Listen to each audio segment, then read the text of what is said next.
In 2013, I had just graduated from college and I was confused about the future. My life was very boring. Later, I found a job as a cashier in a supermarket. At that time, I would come to the supermarket very early every day, wearing uniform work clothes. I stood behind the checkout counter and greeted the customers. The daily work was very monotonous, and the job did not pay well. One weekend, one of my coworkers was out of work because he was sick. The supervisor asked me to fill in for him. I was very unhappy because I was planning to enjoy the weekend. As I was driving to the office, my cell phone suddenly rang. I knew I shouldn't answer the phone while driving, so I just glanced down at the caller ID. It was only 2 seconds, and I didn't notice the red light. My car rushed at a very fast speed into a truck that was moving normally. Time seemed to slow down, and I lost control of my car. The air was thick with smoke and the smell of burning. I was trapped inside the car, and the scene around me was somewhat blurred. I felt severe pain and I was injured in multiple places in my body. As I lost consciousness, I suddenly appeared in a bright glow. The light emitted a warm energy, which penetrated into every corner of my body. It was as if it was washing the bad things in me and replacing them with a pure love. This kind of love was like nothing I had ever felt before.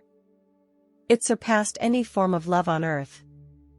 It is hard for me to describe the intensity of this love in exact words, because it far surpassed everything I had ever experienced before.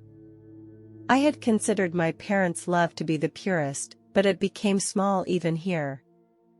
This love gave me a feeling of acceptance that was free from any prejudice and just purely embraced me.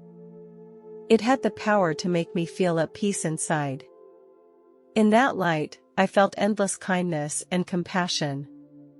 It made me understand that every person is unique and precious and deserves to be loved and respected. This experience changed my understanding of love. Love is a selfless devotion. A power that transcends personal gain. It made me understand that love is the essence of our innermost being, the bond that connects us to others. Suddenly, I appeared in a white room. This white color did not make my eyes feel uncomfortable, but rather gave a sense of tranquility. In this room, 3 other people were with me. One of them was a tall man. His body emitted a bright glow that made him look as if he was surrounded by light. His eyes were full of wisdom, making one feel his authority and warmth. The second man is an elegant woman. She was wearing a flowing white robe. Her eyes were bright and gentle, and her smile gave a sense of comfort, as if she were an eternal guardian watching over every soul. The third person is a young and mysterious man. He wore a dark blue robe and exuded an aura of mystery around him.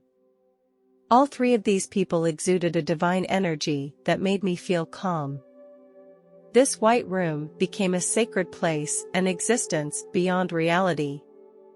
In this room, time seemed to stop.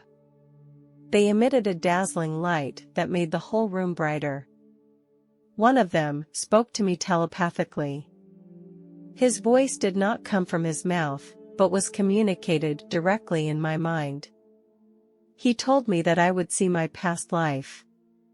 The colors of the room began to soften and a kind of giant screen appeared in front of my eyes. I saw my childhood and recalled those innocent and happy times.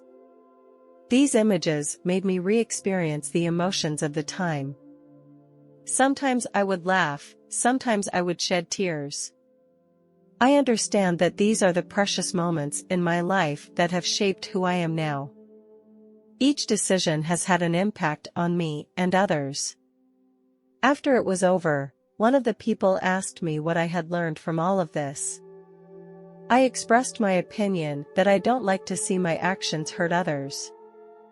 I want my actions to help others, not cause them harm. The other person seemed satisfied with my answer. He told me that it was time for me to return to my body. However, I was filled with resistance inside. I insisted that I did not want to go back because my body had just been in a car accident. I did not know what condition it was in, and it might be safer and more comfortable to stay here. I was concerned about the possible after effects or injuries that might occur. Even though I expressed my wishes, it was clear that I did not have a choice. They explained to me that I had to return to my body because I had to continue to grow and learn. They assured me that they would watch over me in silence. I also realized that staying in this white room would not solve the reality of the problem. These 3 men told me that my family and friends were waiting for me and that they would do everything possible to help me. I had to face the reality and accept the challenges that could happen. They told me that they would always be there for me, in the darkness and in the light. As they guided me, I felt a powerful force surrounding me. The scene around me began to blur, and it was as if I had awakened from a dream. When I opened my eyes, I was surprised to find myself lying in my bedroom bed. This made me feel extremely confused, because I felt like I should be in a hospital, not at home. I heard a man's voice coming from downstairs, and I thought it was my father. So, I was ready to go downstairs to find him. However, when I got downstairs, I saw a strange man on the phone. He looked about my age, but I had never seen him before. This strange man walked quickly toward me. My heart was filled with fear, and I wondered why he was in my house. I tried to recall memories of him, but nothing came to mind.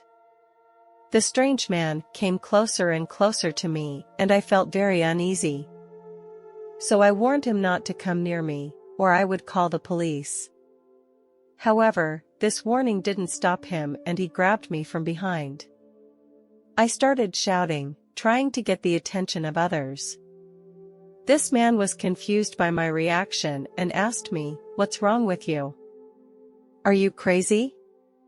He claimed that he was my husband and that we had been married for 2 years. To prove his claim, he took out his phone and showed me the wedding photo.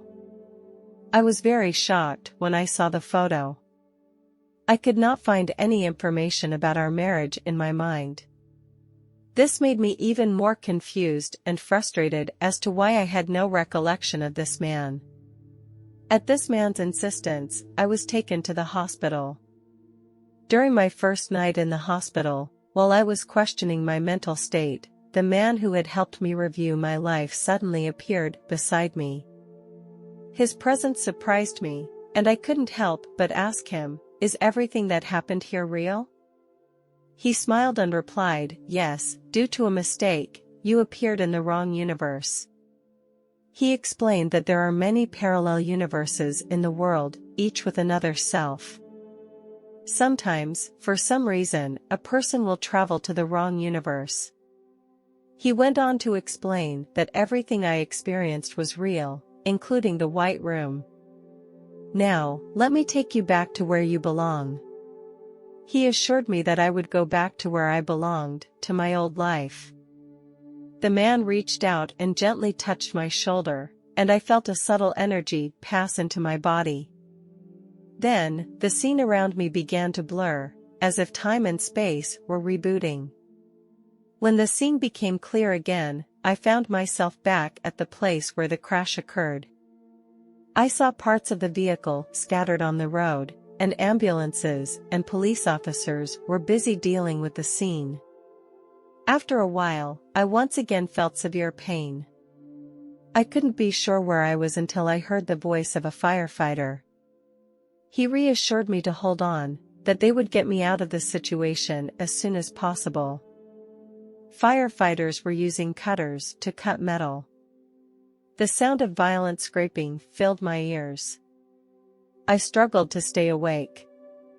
Firefighters opened a part of the vehicle, Paramedics carried me to the ambulance. The sound of the ambulance echoed in my ears. I struggled to stay awake, but the pain was unbearable. I looked out the window, and the scene outside became very blurry. The doctors worked for nearly 6 hours after I was wheeled into the operating room. When I woke up in bed, the doctor told me how lucky I was. Not only had I survived the crash, but I had no injuries to my brain or spine. My sister was allowed into the hospital room to visit me. She told me how worried she was about me. I asked my sister if my husband had come to the hospital. Her expression became very surprised. She told me that I was not married and did not have a husband. My sister suggested having the doctor re-examine my head to make sure no after effects had occurred. Her concern made me realize that my previous experience might have given me false memories. I began to undergo more tests and evaluations to determine if there were other potential effects. I began to question my mental state and ponder whether what I had experienced earlier was real or a hallucination. My mind was filled with confusion and the hope that I would find answers at the same time. The year after the accident, I began to hear people talking about the Mandela effect. I became very interested in it and began to research it. In my exploration of the Mandela effect, I discovered that the phenomenon may be related to the existence of multiple universes. According to some theories, when someone travels to the wrong universe, their memories can conflict. In addition to the Mandela effect, I also learned about a condition known by doctors as foreign accent syndrome. This is a very rare but real symptom. In some cases, people wake up in a coma state and their verbal expressions suddenly change to a foreign language they have never been exposed to before. When they return from another universe to their own, their memories may conflict. Some theories suggest that it may be related to neural connections in the brain. I understand that many people are atheists and are skeptical of the experience I have described. However, the experience did happen to me, and it was the most memorable experience of my life.